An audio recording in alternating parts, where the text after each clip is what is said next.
Good evening. Good evening. If you do have a mobile phone, if you'd like to put it on silent, please, thank you.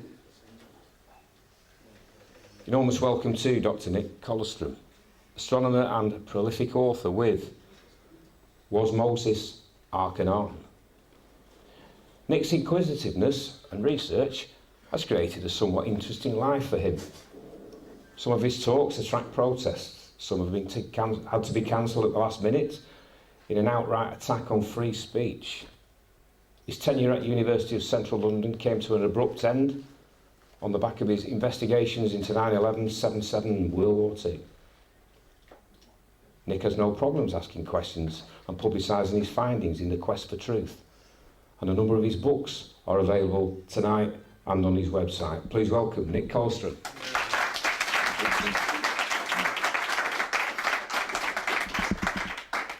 Thank you, ladies and gentlemen. It's a great pleasure and privilege to be back here again after so many years. And this is a rather deep and ancient, profound subject we're going to look at tonight, but with a very modern twist to it, a very modern resolution, as if who was who in the ancient world is just being decoded and discovered.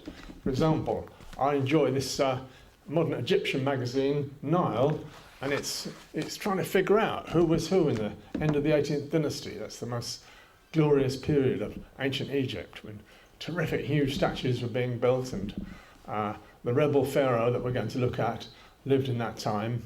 I'm following an Egyptian fellow called Ahmed Osman. Here's his book, Moses and Akhenaten. Here's another book of his, The Hebrew Pharaohs of Egypt. And his revolutionary and astonishing thesis has not received a great deal of publicity. So that's what we're here to look at tonight, okay? Is there one God? Well, don't ask me, but 33 centuries ago, this idea came to a pharaoh. There were so many gods in Egypt, there was a bewildering variety of them all over the place, and depending how far up the Nile you were, who had created the world, you know. There were different creation myths, and a marvellous variety of deities to help you live and help you die, and there was terrific ceremonies.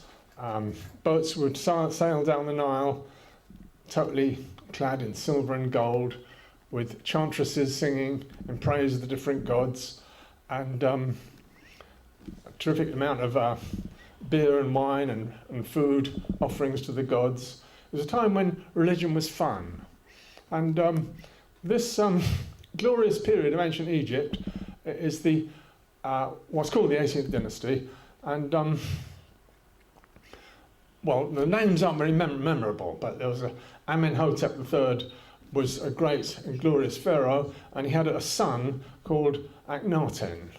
And Akhenaten was the one to whom it occurred, wouldn't just occur, but he became convinced that a god called Aten, who was represented by the sun in the sky, was the creator god. And he was the only real god there was.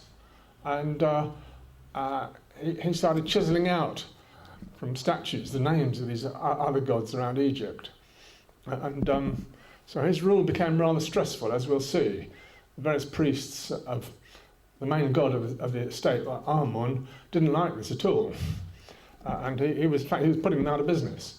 He said, there is this one creator god, Aten, and we don't need all the others, you know, Isis, Osiris, Thoth, and they just got sort of shunted aside. And a lot of people feel it was a disaster for Egypt because the vast empire that had been established by his forefathers was going to pot. You know, he wasn't that interested in charging out with his armies and subduing the various provinces. He was, instead he composed a marvellous hymn to the one God, which we'll have a look at. And he built this lovely idyllic city with his true love, Nefertiti, who might have been his half-sister. There was a sort of tradition that we'd call incest that went on in ancient Egypt. The line of inheritance came through the female line, so the pharaoh had to tend to mean marrying his sister. That would happen somewhat. So those two set up this solar religion. And then, after only 17 years, he was kicked out. And was that the end of it all? Well, there's what people say, the greatest story ever told, that the Exodus happened around this time. And obviously the key fellow is Moses. Have you all heard about your life? And his origins are extremely obscure. Nobody can find any record. The Bible says he was brought up in an Egyptian court, and maybe the story is that he was an Egyptian. And but there's no trace of any record in any of ancient Egypt of this fellow. And if you look at Wikipedia today, it says, oh, it's just a myth. So, as it were, the world is losing Moses as a historical figure, because so many things that people can't believe in nowadays, Red Sea, going on a mountain to get the commandments, getting manna from heaven, battling with giants, Rephaim as they come into Canaan. We can't quite believe any of this stuff now. So is Moses fading away as a historical figure? Are we going to lose him, right? So I'm going to try and present today a story. These characters look completely opposite. Obviously, you see immediately that the Egyptians shaved and the Hebrew prophets didn't shave. You see this immediate difference. Could they be the same person, right? So let's start with our story. The Hebrews, well, call them Hebrews, have been ensconced in part of the Nile estuary in the northeast corner of Egypt. Okay? Now just realise how the land of Canaan, which is where the Hebrews came from originally, is just round the corner, south coast of the Mediterranean, right? It's about a 2-week journey, or 10 days or so, from Canaan to go to Egypt. And so we're talking about a story of 40 years in the wilderness. That is, as we'll see, somewhere around the Sinai desert, or whatever they're doing during the Exodus. So that land is called Goshen. I don't know if you can see it there. And the story we'll come to of Joseph, who's a man of deep intuitive intelligence, and he can read dreams and give sage advice. He somehow gets into Egypt and meets the pharaoh, and Pharaoh's really impressed by him, and he invites his family in. He says, bring your whole family with you, and you can have some of the most fertile land. Well, bring your flocks, shepherds, and cows, and have the most fertile land around that Nile delta. So that's how the story starts off. There are Hebrews there, and the royal palace is quite nearby. So you can have a scenario where somebody, Akhenaten, grows up with some connection with the Hebrews, but in the royal palace. There's a sort of lake in between them. So you can have the Bible story of growing up and put on a lake to a little child to float about. That is a possible scenario around that Nile Delta area. So the question is there any possibility that we can believe that Moses was actually the same person as, and that would mean that Akhenaten didn't die. So that's what we're going to look at today. Is it possible that we revamp the Exodus story with a still alive Akhenaten? Is that feasible at all? Right? And we've got the problem that throughout the Egyptian archives, there's nothing much resembling the Exodus. That is the problem. People have been combing all through the Sinai desert trying to find some sign of these.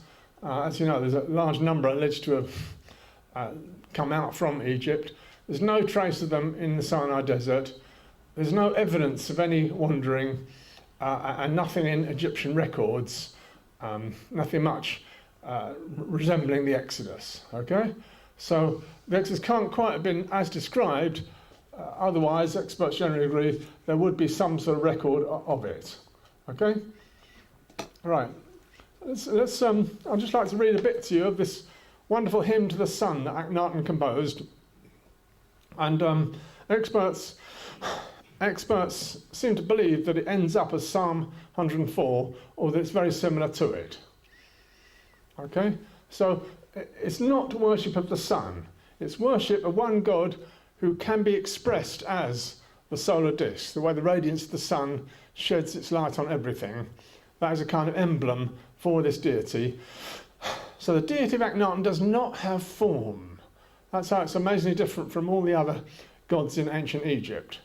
All the Egyptian gods had these extraordinary pictures of animal heads and of gods, and Akhenaten had a universal creator god that did not have form.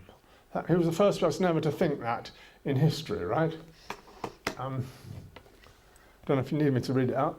You are the one God, shining forth from your possible incarnations as Aten, the living sun. You create the numberless things of this world from yourself, who are one alone. And each eye looks back and beholds you, to learn from the day's light's perfection. O God, you are in the sun disk of day, overseer of all creation. For you fashioned their sight, who perceive your universe, that they praise with one voice all your labours. And you are in my heart. There is no other who truly knows you, but for your son, Akhenaten. May you make him wise with your inmost counsels, wise with your power, that earth may aspire to your Godhead, its creatures fine as the day you made them. So that is carved on the wall of the city that he designed, called Amarna, which is on the banks of the Nile. So there are various carvings engraved in hieroglyphics of this hymn to the one God. As we'll see, the question will arise of early writing. What could anyone write? Didn't Moses write anything? Could anyone write in those days? 14th century BC. So this was written in hieroglyphics, okay? Here is another script that he wrote on his main city, Amarna, which he designed and built. It all went up very quickly. He wanted to get away from the old ways, the old priests, all the old glorious gods in Karnak and Memphis, and start with a brand new city. So that's him doing some ceremony with Aten, and he says he's going to live in Amarna forever. Some hope, okay? They started to dismantle it a few years after he vanished.